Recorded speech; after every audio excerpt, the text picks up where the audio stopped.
Maging sa harap o likod man ng kamera, isa siyang tunay na inspirasyon sa mga taong sa kanya'y tumitingala at nagmamahal. Isang pagsaludo ang aming hatid sa puso ng FPJs ang probinsyano, Coco Martin. Well, I join my coalition partners, the Liberal senators, in condemning the arrest of Senator Laila.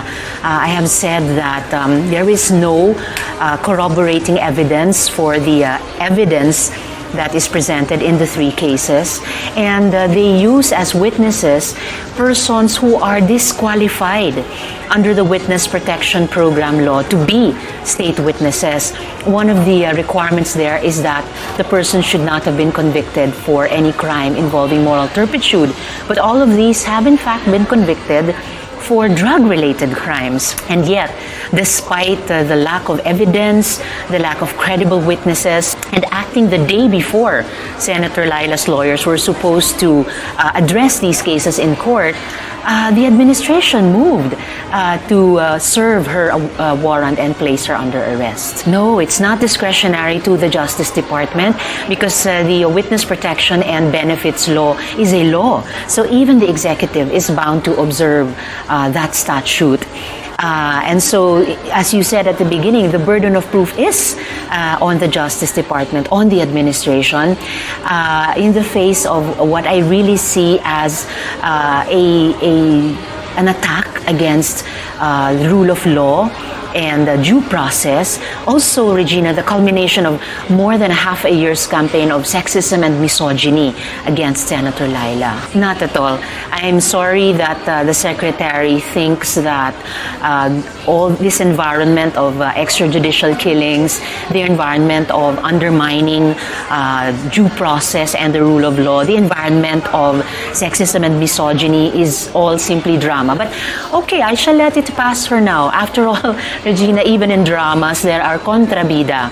And we know very well that even in dramas, eventually, the bidas win out. And here, the bida must be justice, must be human rights, must be gender sensitivity and equality.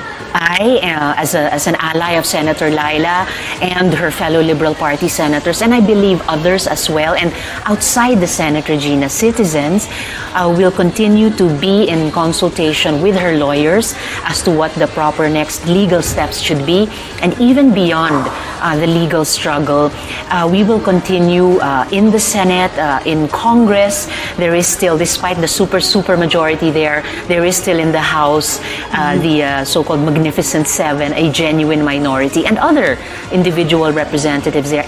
But in the Senate, we can do, we have a little more elbow room given the different dynamics in the Senate. And definitely out in civil society, the ranks, especially the millennials, which organized and led the People Power Revolution anniversary, will all continue to press for justice for Senator Laila and the freeing not only of Senator Laila, but what else were surrendered and put in prison the day they arrested her, which were, aside from her, which were democracy, which were conscience and spirit of citizens. I suppose it's coming from her own acumen as a lawyer herself, and even more than that, from her belief shared by all of us that in the end the truth will out and will have the upper hand. And that this may be a long and difficult struggle. We still have 5.5 years, but that within the remaining 5.5 years of the administration, that voices of reason will eventually have the upper hand. Voices of upholding justice, due process, and rule of law will have the upper hand for her and also for other victims. There are already more than 7,000 killed in the violent, very aggressive, and eventually corrupted anti-drugs campaign. They say it's not state-sanctioned, and yet there are statements by the president himself since campaign period actually creating an environment and actually inspiring such actions that have led to all these deaths. And they say that they are in no way condoning the deaths, but Until now, the President has not, as our highest elected public official, has not called on an end to the extrajudicial killings. That is the least that citizens could hope for from him. Oh, they're even in a bigger hurry. We heard March 8th. Yes, well, the House suffered 2 delays in putting their death penalty bill to a vote. There's been a valiant opposition by the Magnificent Seven and other individual representatives, including members of the majority, who are in principle opposed to the death penalty.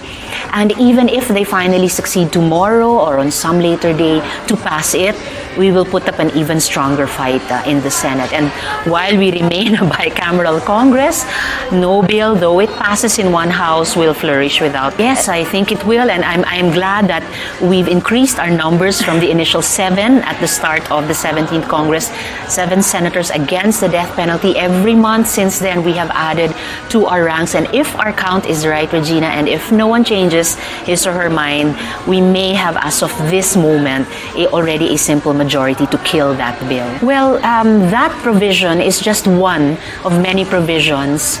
The medical use of marijuana for children with epilepsy and other nerve diseases, for people dying of terminal illnesses and wanting to have pain management. But it's just one provision of a comprehensive barangay rehabilitation and treatment bill as a public health and harm reduction alternative to the violent war on drugs. That will be an even harder sell with the President, because he seems to be still convinced of a practically purely law enforcement approach. Belatedly, he said, now we move into the public health approach, but this is after 7,000 plus are already dead.